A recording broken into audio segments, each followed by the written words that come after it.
Remarkable document. I think Which one? The original Constitution, as well as the Civil War amendments. But I think it is an imperfect document, and I think it is a document that reflects some deep flaws in American culture. All right, folks, you may remember that, you may not. I remember talking about it and playing it over and over. Obama, 2001, on a Chicago radio station. That was, I played it when he was running. I didn't play it back then. Anyway, our Constitution's a flawed document. Well, here's what else he said as we get back to our panelists, Seton Motley and C. Edmund Wright. Gentlemen, the president took a swipe, according to this story, at the Founding Fathers, blaming his inability to move his agenda on the quote-unquote disadvantage of having each state represented equally in the Senate. At a Democratic fundraiser in Chicago last Thursday night, Mr. Obama told a small group of wealthy supporters there are several hurdles to keeping Democrats in control of the Senate and recapturing the House. One of those problems, he said, is the appointment of 2 Senate seats to each state regardless of population. Quote, obviously, the nature of the Senate means that California has the same number of Senate seats as Wyoming. That puts us at a disadvantage. The president also blamed demographics for the inability of the Democrats to gain more power in the Congress. So, you know, I just love, at least he did it, he wasn't overseas when he did this, but I just love when he trashes either the country or especially the country's history and the Founding Fathers and how they went about setting up our political system and our nation. Seton? Yeah, he gave another brilliantly anti-American speech today at the Naval Academy graduation. So if you want to mine further material, there's another shot. Well, tell me what you thought he said. Well, guys, comment on this first, and then tell me what you think he said that was anti-American.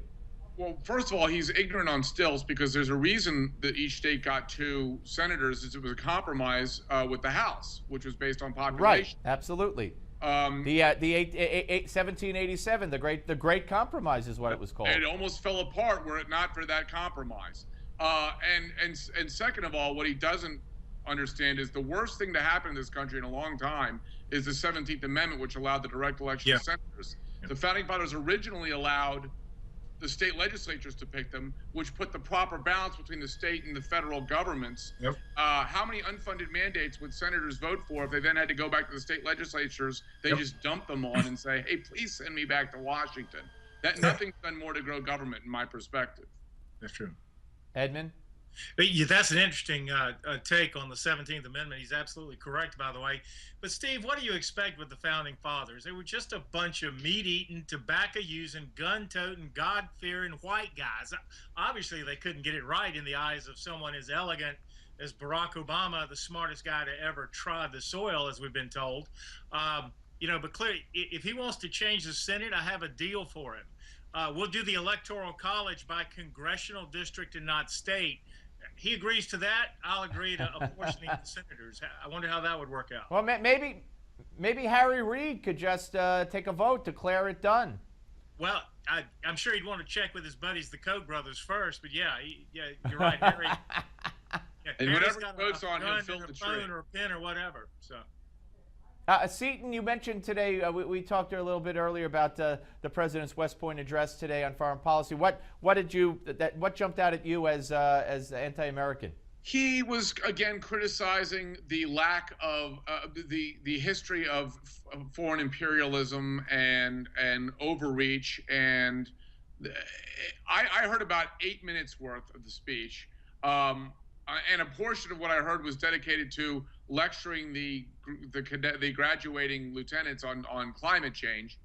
But it was just another, at least, like you said, at least he wasn't in Cairo, but it was another America's been wrong for a long time speech is what it was. And it's de rigueur now with this guy, but I can't imagine, some of the lines he had, there were supposed to be applause lines, and the tepid response was really almost humorous. You know, Edmund, one final issue here. In that same fundraiser last week when he made these remarks about the Senate, he also said, so there are some structural reasons why, despite the fact that Republicans' ideas are largely rejected by the public, it's still hard for us to break through. When in fact, of course, when you look at 65% in one recent poll said they want the next president to have different policies than this president. So there he is, either delusional or lying. Well, who knows? He's one or the other, maybe a little combination of both. You know, the two are not mutually exclusive ideas. Right, right. but even beyond the poll you talked about, the Gallup has done that conservative liberal poll for decades, and it's almost always 40 to 20, conservative over liberal, give or take a few points. So, and this goes to what Seton and I were talking about earlier, is the poor Republican messaging. Given that reality for decade over decade, we should never lose elections, and yet we clearly lose about half of them. So, you know, Obama, he's playing to his low information voter base, and they'll believe that.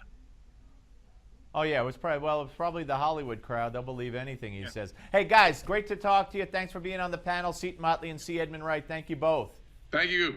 Thank you. Okay, we'll see you soon. Okay, folks, when we come back, Dr. Jeff Gardier, America's psychiatrist, will be here, America's psychologist, and we're going to talk about the killing spree in Santa Barbara. You know, we had Gloria Allred on earlier. She chalks it up to the fact that this murderer was a male chauvinist. And I just can't get beyond that. I don't, to me, a male chauvinist means something completely different. Doesn't mean slaughtering people. We'll come back on the Steve Malzberg Show.